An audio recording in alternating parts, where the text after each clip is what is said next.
at the family will reading. My sister Lisa said, she'll get nothing. Dad hated her. My Uncle Tom laughed. Even her kid knows she's worthless. People nodded as the lawyer opened the document. Then my 10-year-old son Ben stood up and said, "You forgot the video he recorded." The lawyer hit play, and the room fell silent. They didn't even wait for the lawyer to speak. She'll get nothing. Dad hated her.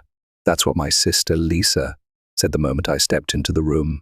No greeting, no eye contact, just that sharp, cutting sentence, loud enough for everyone to hear, like she wanted it to echo. I felt the words land in my chest like a punch. My grip on my son Ben's hand tightened. His small fingers curled back around mine, warm and trembling. I forced a smile down at him, thin and shaky, but he knew. He always knew. I hadn't even taken a seat yet. But the message was clear. I wasn't welcome. I wasn't family. I was just a loose end they were here to snip clean. Lisa sat at the head of the table, perfectly poised, in a grey pantsuit. Her dark hair was scraped into that tight bun she always wore when she wanted to feel superior. Her lipstick was sharp, red, classic Lisa war paint for a battle I didn't know I'd walked into. Then came the voice I dreaded even more. My Uncle Tom, Dad's older brother, let out a dry laugh. He leaned back in his chair, fingers laced behind his head, that smug smirk of his spreading like oil across his face. "Even her kid knows she's worthless," Tom muttered, nodding toward Ben like he wasn't even human. Ben lowered his eyes to the floor. My heart cracked a little deeper. Around the room, a few heads nodded, my cousins, old neighbors, family friends I hadn't seen in years, people who'd long since picked sides, and I wasn't on theirs. I swallowed hard. My throat felt like sandpaper. The air was stale with the smell of dust, leather chairs, and whatever overly sweet perfume Lisa had bathed in. I could feel my pulse in my ears, loud, hot, humiliating. I led Ben to the farthest chair, at the end of the long mahogany table, away from the pack. The chair creaked when I sat. Ben climbed up beside me, his legs swinging above the floor, his hands folded in his lap like he was trying to disappear. Lisa turned her head slowly toward me, and when our eyes met, she smiled. But there was no warmth in it, just pity soaked in poison. "You know this is pointless, right?" my sister Lisa said, voice smooth and cold. "Dad rewrote the will, cut you out completely, said you were dead to him." I didn't respond. I couldn't. My tongue sat heavy in my mouth, useless. I just nodded slightly, like I understood. But inside, why did I even come? I thought maybe there'd be something, a note, a line, a sign he remembered me, something to make it all make sense. Instead, I was back in the one place I promised myself I'd never return to, surrounded by people who made it clear they had already buried me long before they buried him. And just as I was about to stand, to leave, before they started carving up the estate like vultures, the door creaked open. Mr. Harris, my father's lawyer, entered the room, clutching a thick folder beneath his arm. He looked exactly the same, neatly pressed, tired eyes, and a face that gave nothing away. The room fell silent. Everyone sat up a little straighter. This was it. I braced myself for humiliation. I came expecting nothing, and I'd leave with exactly that. Or so I thought, because what no one in that room knew, not Lisa, not Tom, not even me, was that my son Ben had brought something with him, and with one sentence, he would unravel everything they thought they knew. "You forgot the video he recorded." It had been 8 years since I stepped foot in a room like this with my family, 8 years since I packed up a life they said I didn't deserve, took Ben, just 2 at the time, and left without looking back. Not because I wanted to, but because I had to. Because every conversation with my father James ended in silence or shouting. Because every family gathering felt like walking barefoot across glass while smiling for the camera. But now I was back in a room that still smelled like cigar smoke and old anger. The irony. I didn't even know I was invited to the will reading. The envelope showed up 3 days after the funeral. No note, just the date, time, and address in Harris's formal script. For a moment, I wondered if it was a mistake. Maybe they meant to send it to Lisa, or maybe it was just a cruel final joke. But Ben wanted to go. He looked at me with those wide, soft eyes, his voice quiet but certain. "We should go, Mom," he said. "Maybe there's something you need to hear." I don't know how a 10-year-old can carry that kind of wisdom, but he does. Sometimes I think he sees the world in ways most adults never learn to. So we came. I wore the plain black dress I hadn't touched since my mother's funeral, and he wore a little button-up that he picked himself. I braided his hair that morning with trembling hands, and he told me I looked beautiful. He didn't know I had barely slept, that I was terrified to face the people who treated me like a ghost for nearly a decade. I knew what they thought of me. Lisa, the perfect daughter. She stayed. She helped. She took care of Dad. She made sure everyone saw her doing it too. She told the story so many times it became gospel. Sarah abandoned the family. Sarah couldn't handle real life. Sarah ran away. They never asked why I left.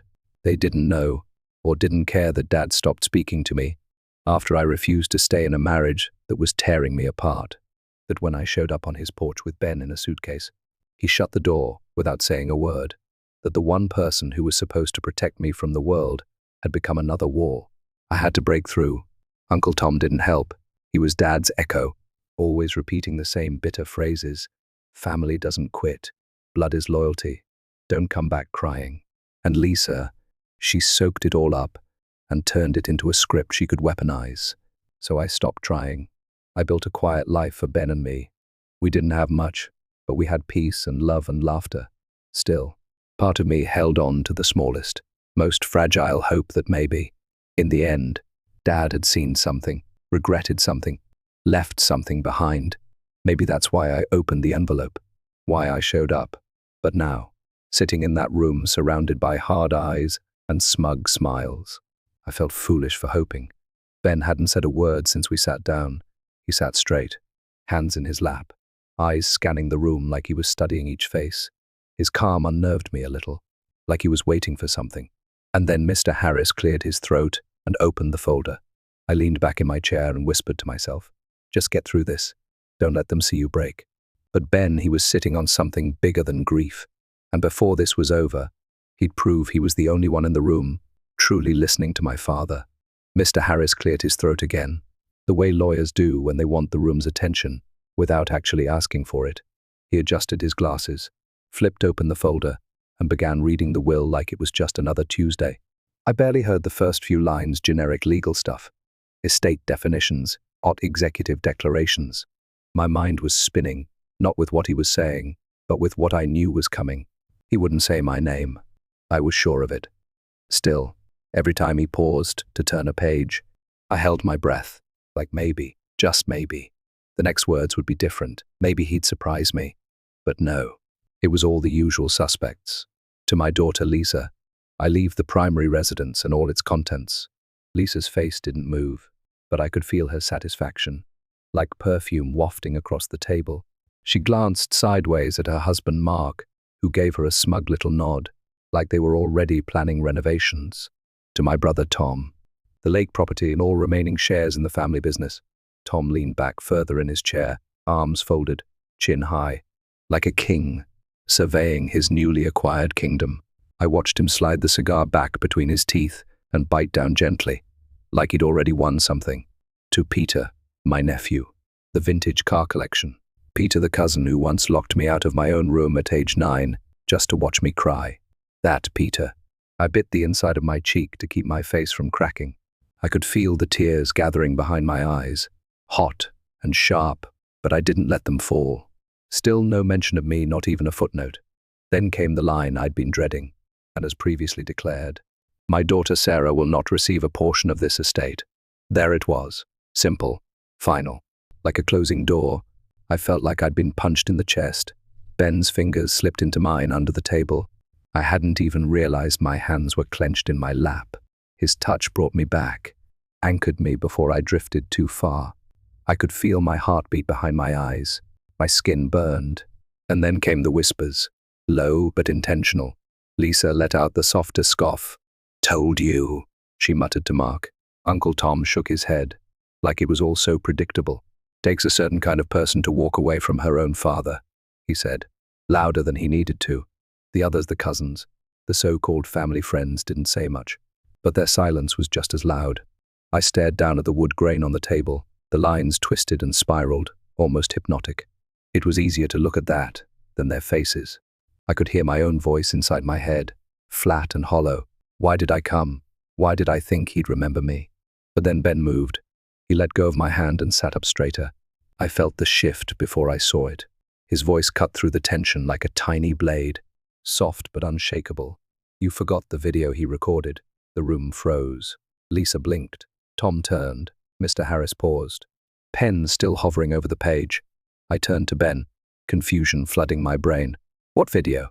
I asked, barely above a whisper. But Ben wasn't looking at me. He was looking straight ahead, steady, certain. He reached into his backpack and pulled out a small white envelope, slightly crumpled but sealed tight. My name was on the front, but underneath it was Dad's handwriting, for the lawyer, only if it gets ugly. I didn't understand it yet, but Ben did. And suddenly, for the first time all day, I felt the balance in the room shift. I stared at the envelope in my son Ben's hands, like it was radioactive. He held it so calmly, like it wasn't the most dangerous object in the room. But my eyes were locked on the handwriting across the front, sharp, all caps, unmistakable, my father's. For the lawyer, only if it gets ugly. Well, it had gotten ugly. I could barely find my voice. Ben, where did you get that? He looked up at me, his expression soft but steady. Grandpa gave it to me a while ago. He told me to keep it safe. My heart stuttered. He gave it to you. He nodded. The day we visited him.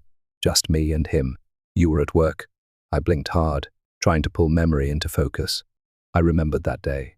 Ben had asked if he could go with my neighbor to drop off something at Dad's. It was the first time I'd let him go without me.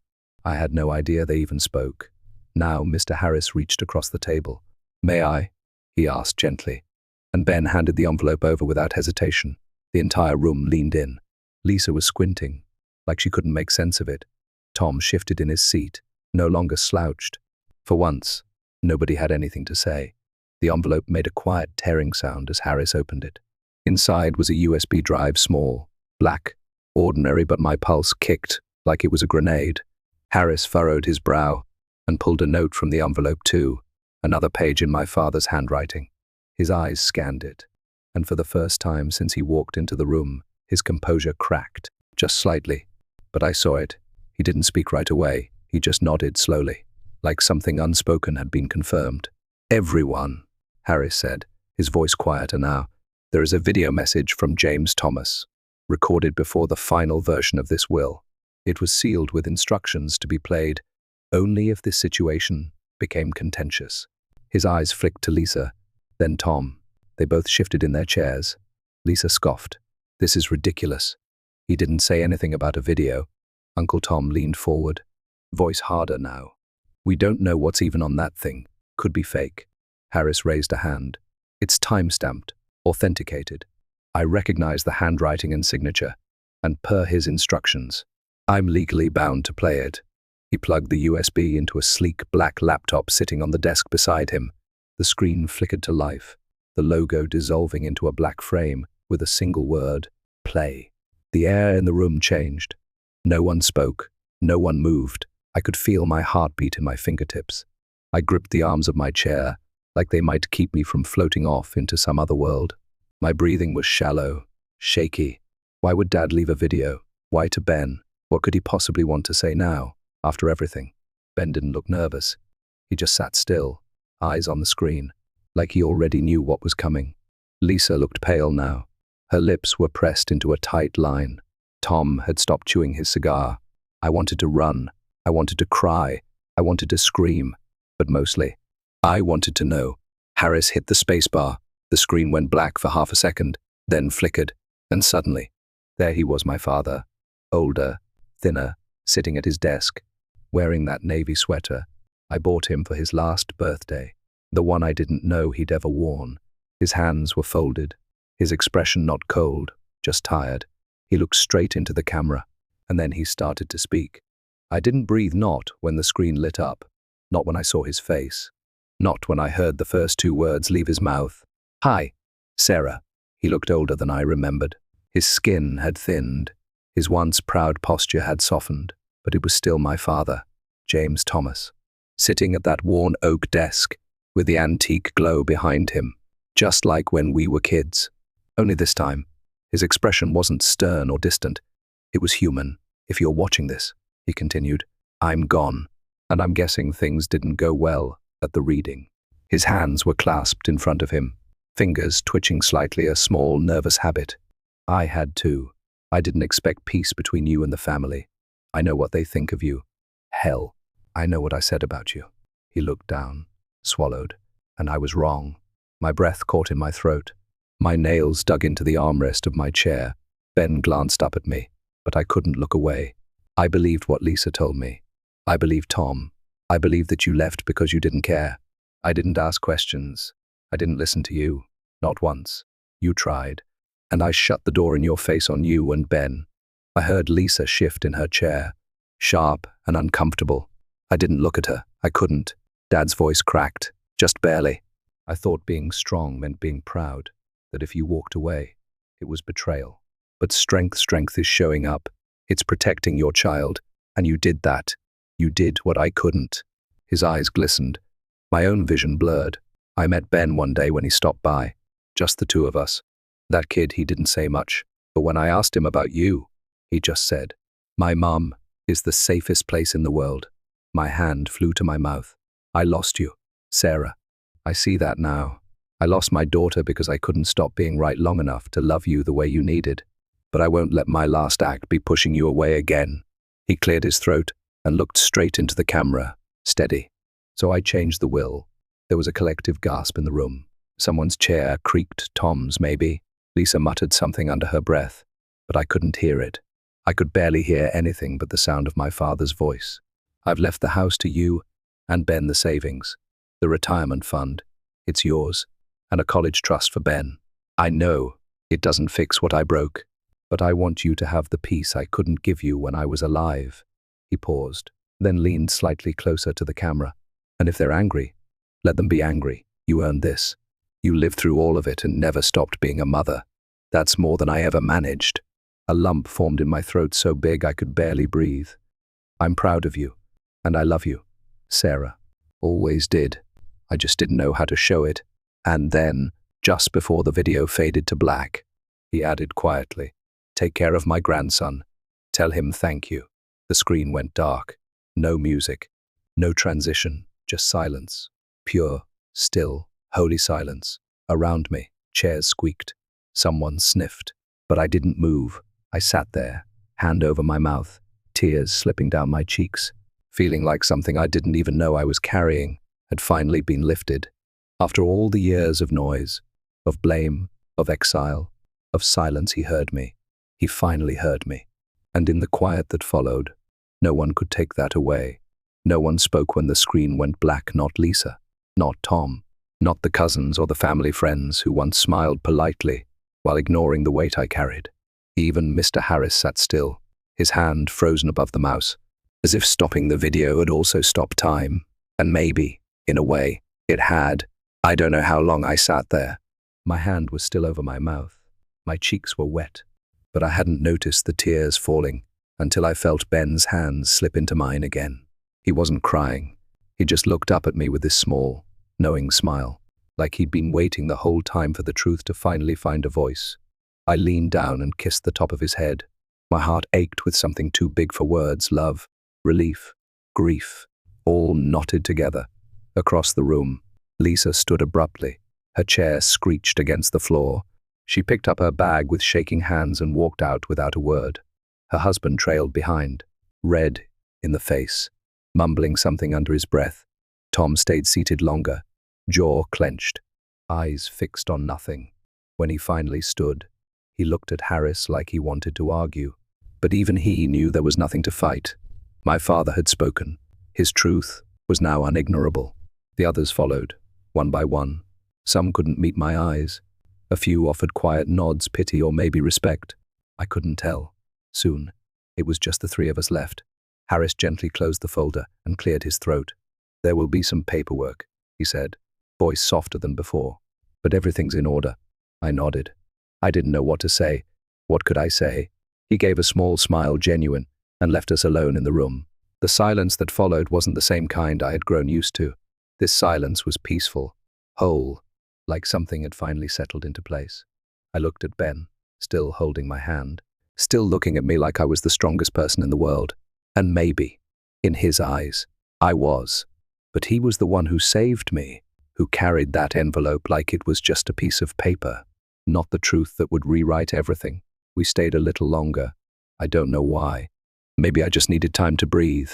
Maybe I wanted to sit in the one room where, for the first time in years, I felt like I belonged. I kept hearing Dad's voice in my head, "I'm proud of you." 3 words I thought I'd never hear. Words I needed, more than I ever admitted. I thought about everything I'd carried years of silence, of being blamed, of being erased. And now, I wasn't erased. I was seen, heard, remembered. I looked at Ben again. "Thank you," I whispered. He tilted his head. "For what?" "For being braver than me," I said. "For holding on to something that mattered." He smiled. "I just wanted you to hear him." And I had not just in the video, but in the shift that came after, in the peace that filled the room once everyone else had left. That's the thing about truth. It doesn't always come when you want it, but when it does, it changes everything. So no, I didn't walk out of that room broken. I walked out holding my son's hand, with my father's words still echoing in my chest. I walked out whole. And that silence finally meant something. If this story meant something to you, if you've ever been pushed aside, misjudged, or made to feel like your voice didn't matter, just know this: you are not invisible. And sometimes, the truth takes time, but it will come to light. If you felt something while listening, please give this video a like and share it with someone who might need to hear it too. Stories like this only reach the people who need them most when you help them travel. And if you want more real, raw, and emotional stories just like this, don't forget to subscribe to the channel. There's so much more to tell. Until next time, stay strong, stay kind, and remember, your voice matters.